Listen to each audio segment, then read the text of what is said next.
start shooting video and just connecting with your customers, and start writing your story every day, and start doing video every day. You get better when you do it every day. And the market's not looking for perfection. They're looking for action. Hug your friends and family. Let them know more. I'm that much more aware every day how precious life is. When you have, as your kids grow, they move away and you don't see them as often. So just tell friends and family, shoot them a text, give them a phone call, give them a hug, let them know you're thinking about them, because life is short and they need to know how important they are. Welcome to another exciting episode of the podcast, The Thought Leader Revolution. I'm your host, Nicky Ballou. Boy, do we have an exciting guest lined up for you today. Today's guest is a true thought leader in the arena of publishing. This is a man who has such a big heart that he spends his spare time, such as it is, saving young kids from human trafficking, because he believes that no child should have to go through that hell. But what he does for a living is he helps people that are in business, that have a desire to become seen and recognized for what they know, what's in their heart, through the power of authorship. I am speaking, of course, of none other than the one, the only, the legendary Michael Butler of Beyond Publishing. Welcome to the show, Michael. Nicky, it's great to be here. Great things. Love the podcast. And wow, you're doing great work. Congrats on all of your books and everything you're doing. It's great to be here. It's great to have you here, brother. It's an honor to know you, man. And so the folks who come to this show, they are people like you and I. They're entrepreneurs. They want to grow. They want to be bigger. They want to be better. They come and listen to this show, not because of me, because I'm here every week. They come here because they're interested in you. They want to know what it is that you can share with them to teach them, to inspire them, to uplift them. But before they can open themselves to you and your message, they need to get to know you, man. So tell us your backstory. How'd you get to be the great Michael Butler? I grew up on a farm in Oklahoma, and it was a small town of 5,000 people. And I stuttered as a kid, and there was really only 4 boys within a 4 square mile radius. It was me and my brother and David and Tony. And we lived 9 miles out in the country. And I got to tell you, I stuttered as a kid from 5 to 11. I went to kindergarten at age 5, and I realized I had a stutter because I was okay being around my friends that knew me, like my church friends and my family, but just being in school, I stuttered. And there was a librarian. And I was the nerd kid from Oklahoma with my library card maxed out, Nicky. I would steal my brother's library card so I could check out 10 books on his account and 10 books on my account. Nice. And I think the librarian knew I was struggling, and she found a book that was written by an 11-year-old kid, and she gave me this book when I was 11. And I can remember sitting out there on my family farm reading this book. I don't remember the title of the book or the kid's name. I just remember on the front there was a sailboat. And this kid was selling a sailboat. And as I read the book, sitting out there on my farm with the cows and my dog, my German Shepherd named Joe, it began to cause me to dream, because it occurred to me that the writer of this book was an 11-year-old kid, just like me. And with all my struggles and with all my stuttering, I read that book and I began to dream. And I began to think about my future.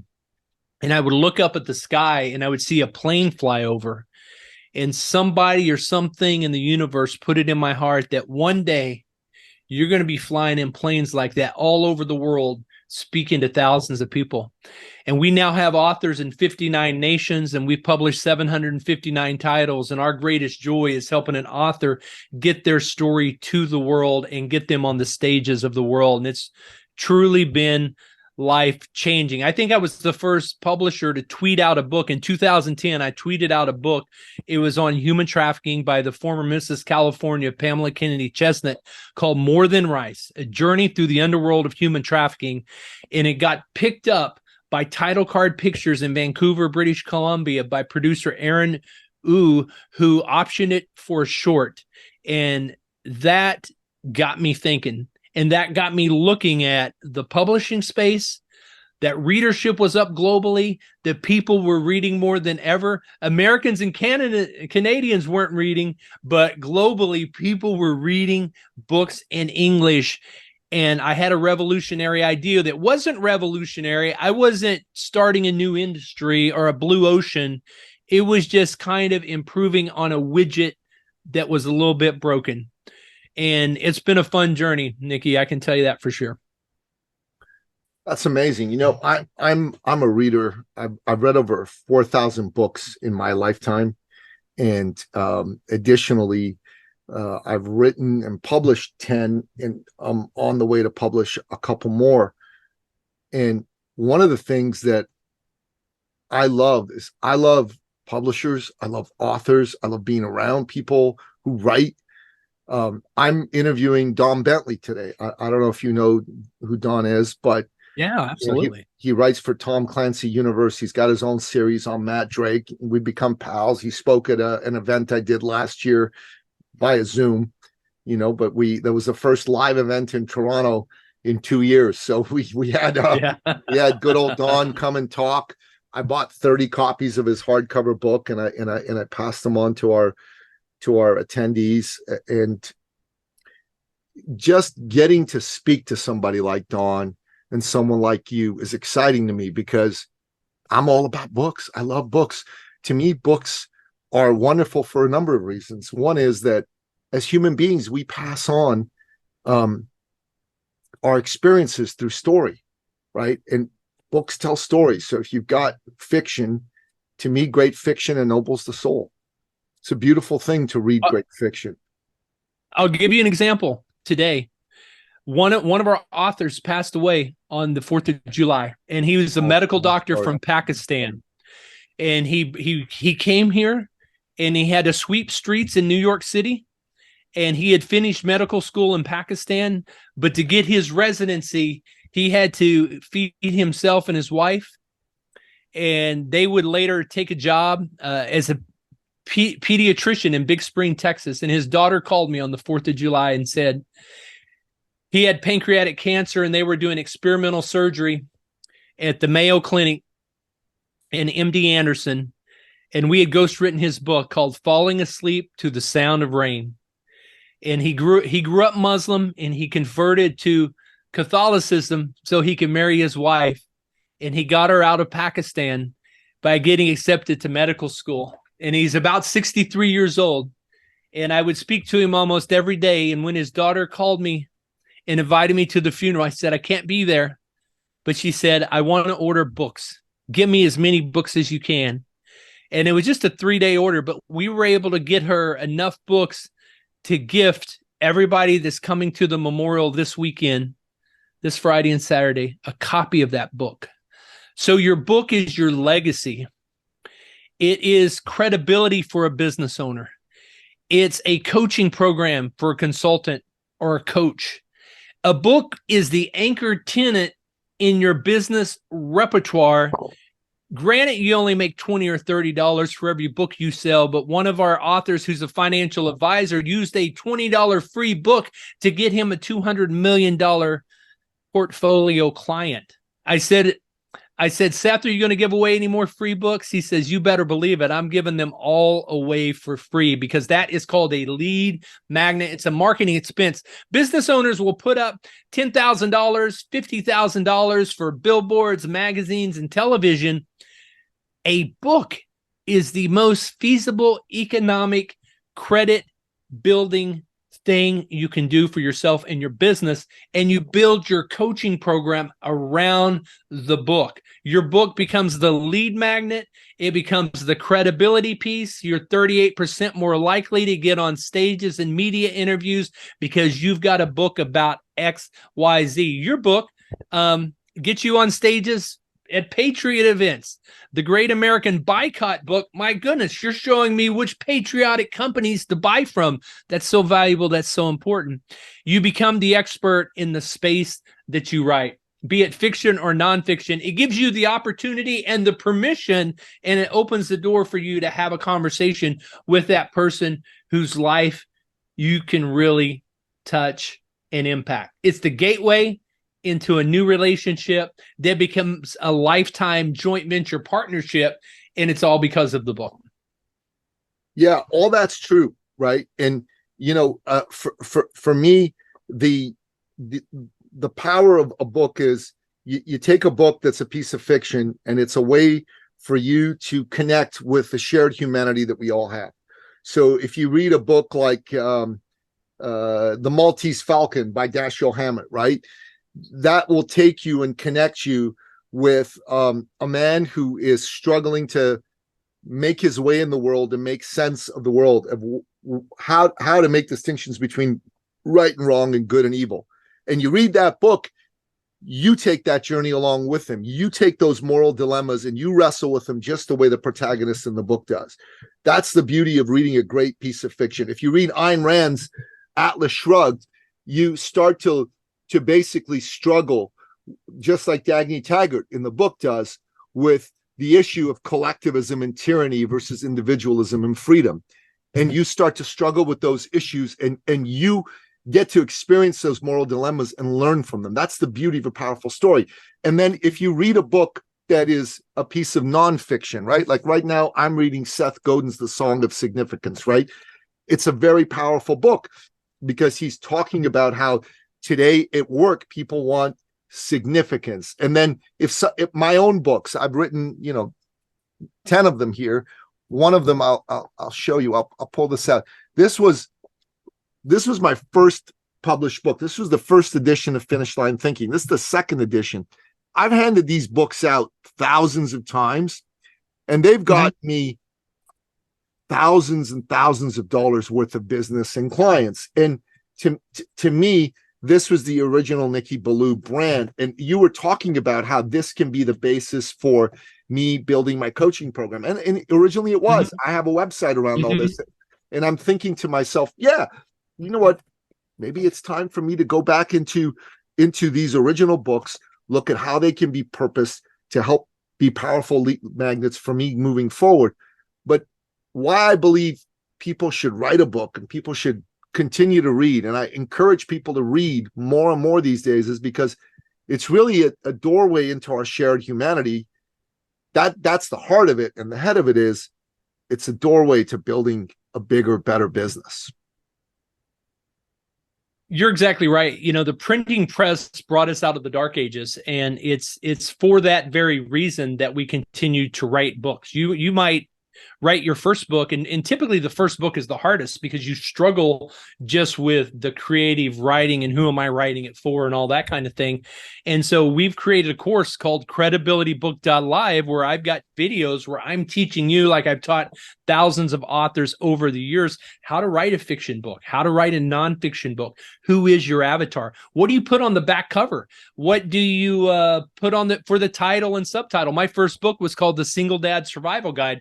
It was real simple. It was a resource book for single dads going through a divorce. I saw there were a lot of resources for single moms, but not many resources for single dads going through a divorce. So we created this as a gift book that you could gift to the single dad in your life that was going through a divorce.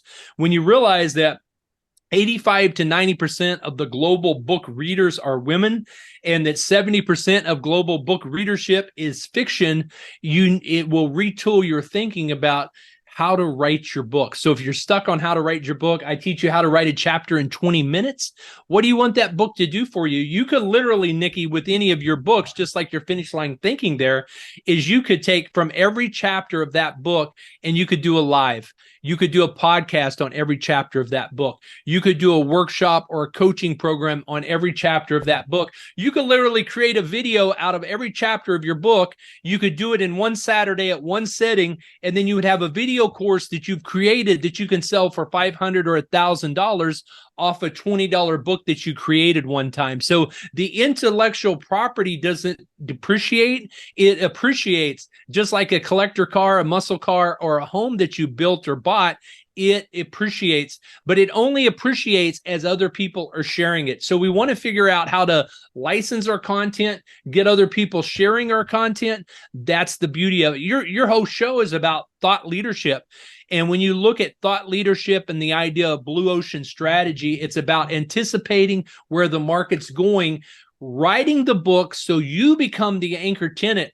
I used to tell everybody, Nikki, back in the 90s, I would say, you want to think like a publisher. And then after Y2K, I said, you want to think like a movie producer. And just like you're doing your own show here, you're known for thought leadership. If you Google thought leadership, your name comes up everywhere because you're a thought leader. What do you want to be known for? What do you want to get paid for? And then he who owns the biggest stage has the biggest microphone. You have the biggest influence. And the way to have the biggest influence moving forward 2023 and beyond into 2030 is to own those keywords with the book, with the coaching program, with the podcast, and enough people backlinking to you on that topic. That's true thought leadership. You know, business is moving so fast with artificial intelligence and everything that's coming out. The world's looking for true authenticity, but it's also looking for content that's on the internet first. And the best way to do that is get comfortable with doing video, get comfortable with writing books. What used to take you 2 years to write a book, you should be able to write a book in 2 days with the technology we have now. Yeah, all that's true. And I want to just address a few of the things you said, because right now, a lot of people are talking about thought leadership, but what they really mean is influencer. And there is a strong distinction between the two, and it's important to understand it, right? There's a whole world where folks are going on and getting really good at getting attention. There's people who know how to do the marketing and say the right things and get a lot of eyeballs and followers. And, you know, there's people who got 1 million followers on TikTok and 250,000 on Instagram, and their YouTube channel has 300,000 people. And I know a bunch of these people, and they don't make any money. Let's be honest. They don't make any money. And they're out there teaching people, I'm going to get you more followers. You're going to get views. I even talked to a friend of mine today who goes, I had 3,800 views on my latest video that I spoke at this conference at. And I'm like, this is all great, man. You're doing all this. I said, I just asked him 2 questions. I said, number one is, do you know, as a result of all this you're doing, how many people have come into your funnel? How many people are in conversation with your company as a result of these efforts about you helping them solve their key business problems, which you solve? He didn't have an answer. And what I said to him was, the fact that you don't know means it's probably zero. It's probably zero. Yeah. That's number one. And number two is, what do you want to be known for? He says, well, I want to be known for that our company is the most trusted, that we deliver the best information. I go, yeah, that ain't thought leadership. That's shilling for your company. Okay, let's be honest. That's shilling for your company. And then I explained to him, what's the difference between that and a thought leader? So the thought leader is a fellow or a gal who is really talking about what matters to them in their area of expertise, right? Like, you know, I speak, for example, a lot about men's issues, and I have a podcast on that. I run a group. I shoot videos on it. I interview people on that. Mainly when I speak about men's issues, I don't start off with, well, my group's called the Sovereign Man, and what we want to be known for is we want to be known as the best group for you men to come and join and be a part of. My God, that would turn people off. They just go like that, and they would stop listening to me if that's how I went that. But if instead I go, I'm a man who went through a divorce. This is my backstory. You know, seemingly out of the blue, my wife left me. I was lost. I contemplated not living anymore. I didn't do anything about it, but I contemplated it because I couldn't see my children. I wasn't providing for them. I felt like a loser.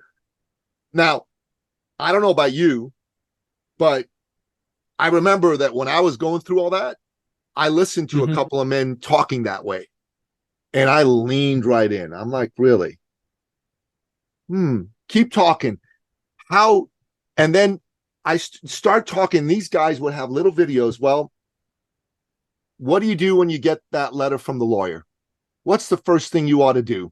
Should you hit back hard or should you lay back? So the guy would talk about that. And I'm listening to this, fascinated, going, shit, I'm thinking about that. Should I hit back hard or should I not? Right? Like, Like, and this is the sort of thing that over time, these couple of dudes talked about. I did not know what their business was. I'm kidding you not. They didn't pitch me. They didn't tell me to go to a landing page. None of that. They just talked about what really mattered to me, this important issue. And about a month or so into me listening to these little videos that were saving me, that were a lifeline in my hell, I started to go, wow, do these guys maybe do something beyond these videos? And I Googled it, and I'm like, oh yeah, this one dude, he does workshops. Oh, and this other dude, he's got a coaching program for men that are going through divorce. I'm like, oh, you know what I'm saying?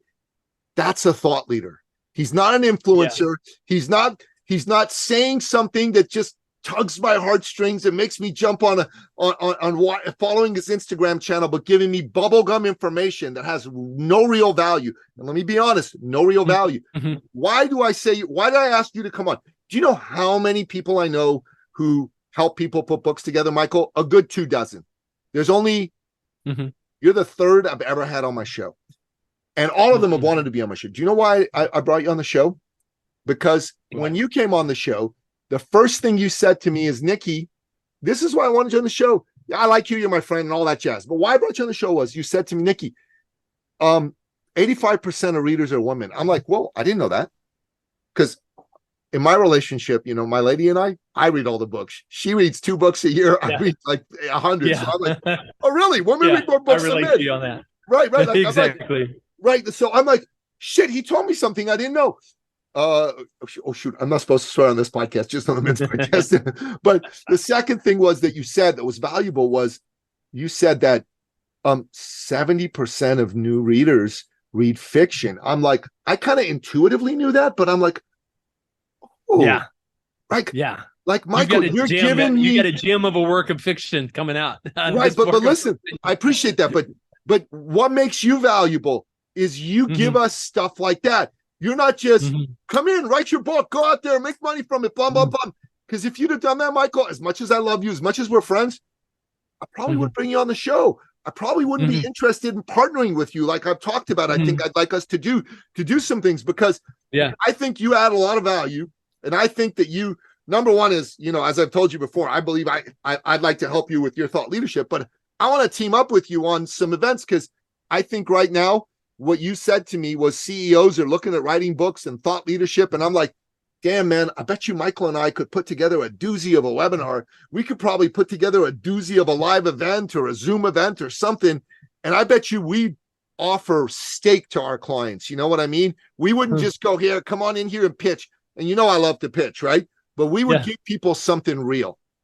Do you know what I'm saying? That's why I think it's so important because so many people are throwing that word thought leadership around when they mean influencer. And I hate seeing those 2 words get confused. Well, I'm glad you clarified it because I mean we live in a bait-click world, particularly with millennials and online.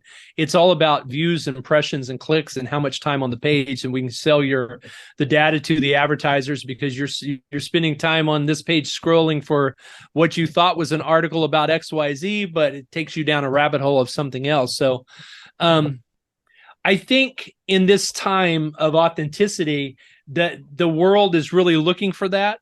And I think because it's gotten so noisy and it's hard to determine what is fake news and what is real, you know, our optical sensors, from the time we're babies, we begin to filter out images because we realize at like 3 months that we're being marketed to. And it's amazing the human brain and how the eye with the optical sensors begins to filter out the neon sign and the noise.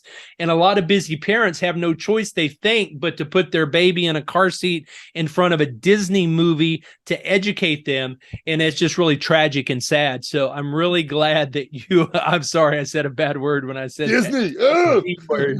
The D word. Yes.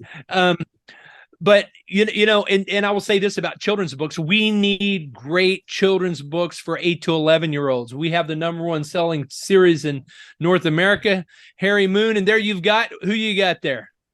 Kathy Capitalist and Johnny Jobmaker. I love that. I love that. There you go. Written by Nikki Ballou. There you go. There you go. There you go. The video game company. I love this, man. Why have I not seen this before? You're holding out on me. I got a series of these, man. We should talk offline. I got to get, like, I've not been able to market that properly. I tried and I kind of put it aside because I got. Can I tell you a secret? I want to talk to you about this book because we sold 500,000 of our Harry Moons. Let's see if I've got one in front of me. So I've been working on a children's series. So I just went to Chat GPT the other day and I said, listen, I want you to help me come up with 10 books set in the Midwest of the US for 8 to 11-year-olds. I need a boy character and a girl as the lead characters and its characters' values. And I laid out the scenario and Chat GPT gave me the whole breakdown of the characters, the synopsis of each book, the title of each book, and what each illustration should be. Literally, it done for you. I just need to go create the illustrations and write it. Damn. You know, I'm like, there's my children's series right there. I just need like 1 week. I can literally create a series of 10 children's books in 1 week. I got 8 more of those written. I never ended up publishing them. But I wanted to do these books because I am sick and tired of all this woke crap that's being shoved down our kids' throats. This is teaching them about free enterprise, capitalist values. And I just thought Kathy and Johnny, great characters, you know, show them how to go out there and make all that stuff happen. I want to find a way to market it. My problem, as I told you when we spoke, has never been how to write the book, how to get it, like, you know, formatted or put together. It's always been, how do I get it marketed properly, especially the initial ones on a shoestring kind of budget? Because I did a couple of, hey, let's spend money on PR. We did that. Didn't go so well. So it just kind of left me a little gun shy. It's really about finding how we're going to sell those books. Children's books that are faith-based or that are patriot-based do really well with homeschool moms and dads that are paying to educate their kids. And in the US, we're double taxed when we homeschool our kids. But I got to ask a question. You're in Canada. Capitalism hurts people, right? Capitalism is a bad thing.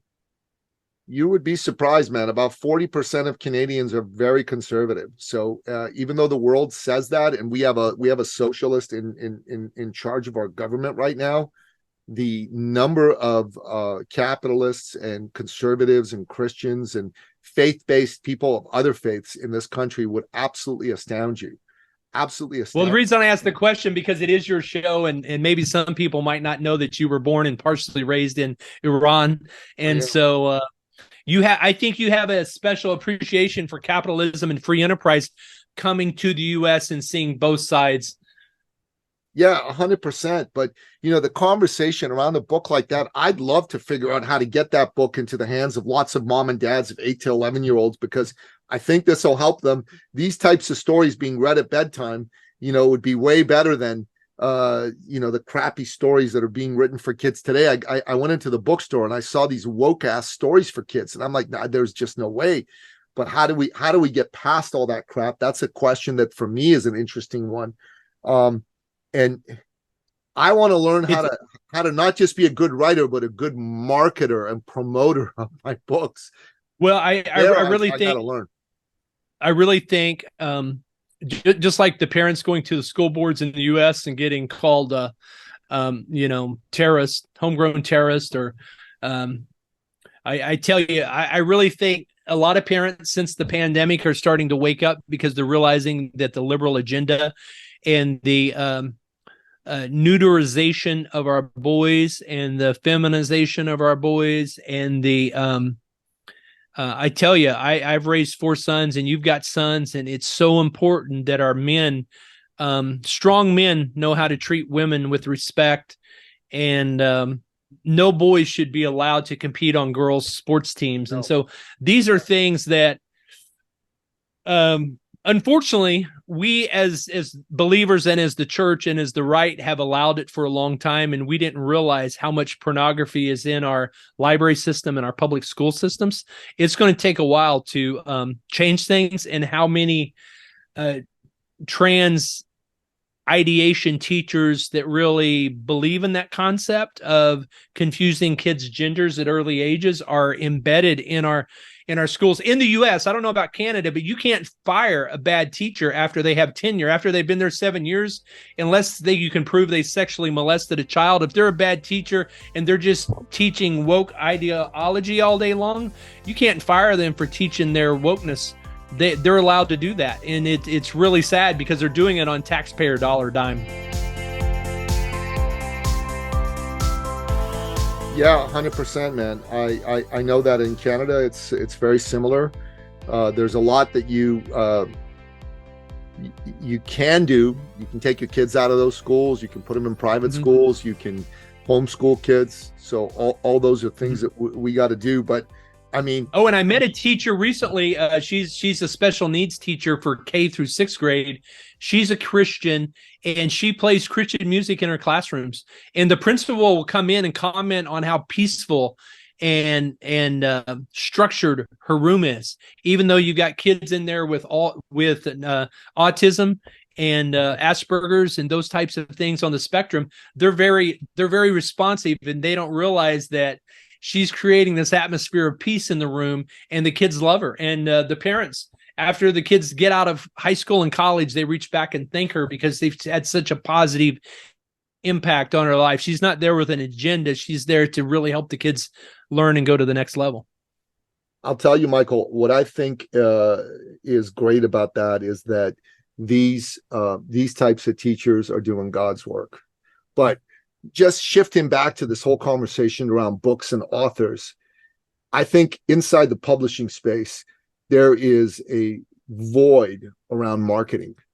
Somebody who can provide a path to marketing the books more effectively, especially things like these children's books and fiction books and that sort of thing. Man, that is going to be something that is really going to take off, because a lot of people don't have a clue. I don't have a clue about how to market on a piece of fiction or a book like this. I know how to get my business books into the hands of prospects, but I don't need 20,000 of those in people's hands. But if I could sell 20,000 copies of my children's books, I'd be changing the world, man. 20,000 families would be indoctrinating their kids with free market capitalism and faith and not crap. So that'd be exciting. Well, there's definitely a hunger for that in the marketplace. We spent $2 million of our own money figuring out how not to do it. And we were trying to write books for 5 to 7-year-olds. And we realized the sweet spot is in selling and marketing to 8 to 11 years old. If you go to harrymoon.com, you'll see we've sold 500,000 of these. And we actually had the former production chief of Disney give us a really nice endorsement on here. But there's 23 books in the series. And we realized what's really hot with children's books ages 8 to 11 is having a female heroine, having a female hero, because there's a lack of female heroes in the books for 8 to 11. The reason we go 8 to 11, because if they're 5 to 7, kids are learning how to read. School teachers are looking for how to read, how to do phonics and all that. But 8 to 11 is the gap before they start learning the classics and the things like that in the Greek mythology. So 8 to 11 is the sweet spot, and that's where they'll spend money. Parents and grandparents will spend money for the 8 to 11 years old and selling these directly into home schools and directly into the schools with the librarians. The number one attendees of book shows in America at the big book expos is librarians. They have a budget for it. And so we just sell directly to the school principals and the librarians. So this book of mine, this series, the main character is a female, Kathy Capitalist. Johnny is the secondary character. So we just got to make a really nice that this is going to be for 8 to 11-year-olds in particular, and that can be done. Beautiful. Yeah, I would love to partner with you on that. And I would say let's put them all in hardcover as well, because libraries prefer hardcover, and a lot of parents and grandparents will choose hardcover over paperback. Even though it's a couple bucks more, it's going to last longer and get more reads, and they're going to pass it along.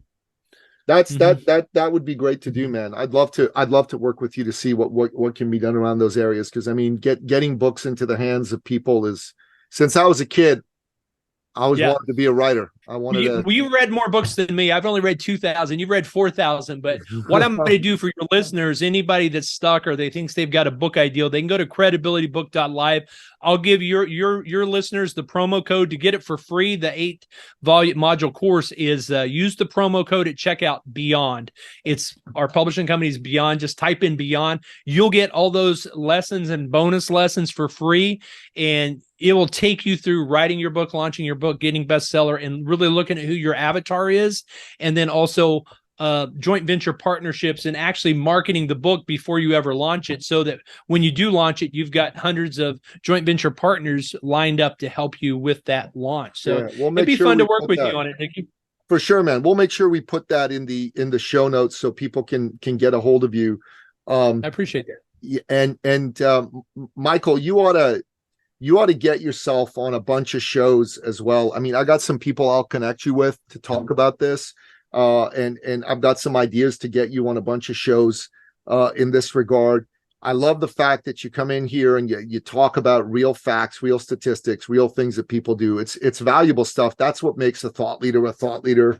And it's my opinion that, like I said, that mastermind for CEOs, man, that are paying you, $1,000, $1,500, $2,000 a month. I'm excited about that. For you. I think that's a great place for you to go. We end off each episode by asking you, as our guest expert, for your top 3 expert action steps. These are your 3 best pieces of advice in bullet point form that you want my listener to take on to make their life, their business go to the next level. So what say you, Michael? I would say start writing every day, which means start journaling every day. But I would also say start shooting video every day. So start shooting video and just connecting with your customers, and start writing your story every day and start doing video every day. You get better when you do it every day. Don't worry about what it looks like, sounds like. Don't be self-critical and all those kinds of things. Those are the kinds of things that are going to stop you.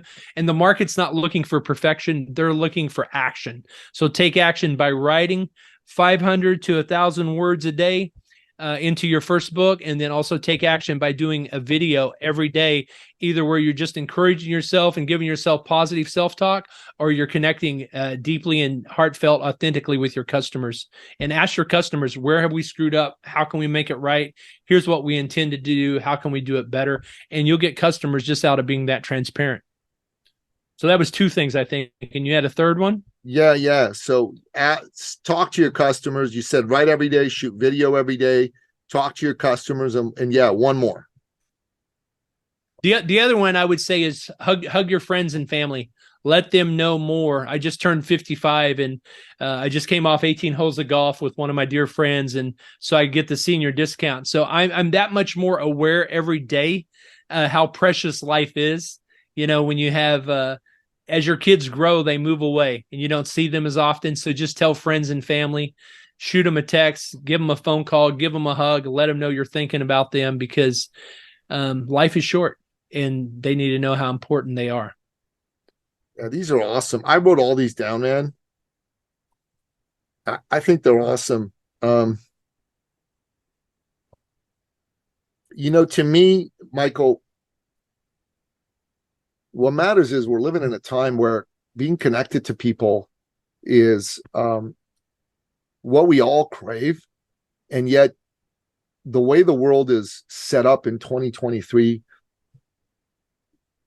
it's more difficult to connect because people are so technology focused, so screen focused. And if you remember George Orwell's book, 1984, the whole premise of that book was that the behemoth government wanted people glued to screens so they would be isolated and alone and easier to control. And when you're not glued to screens all the time, when you're speaking to people, man, that's when your life just goes to a whole new level. Yeah, for sure. Yeah. God bless you, brother. Thanks for coming on the show. Thanks for being real, and thanks for showing people how to be a thought leader by actually delivering something that was valuable here and not just a shill for your business. So God bless you for that, man. Thanks, Nikki. Keep up the great work. Thanks for having me. And that wraps up another exciting episode of the podcast, The Thought Leader Revolution. To find out more about today's amazing guest, the one and only Michael Butler of Beyond Publishing, go to the show notes at thethoughtleaderrevolution.com or wherever you happen to listen to this podcast. Until next time, goodbye. This episode has been brought to you by eCircleAcademy.com, the proven system to add 6 to 7 figures a year to your thought leader practice.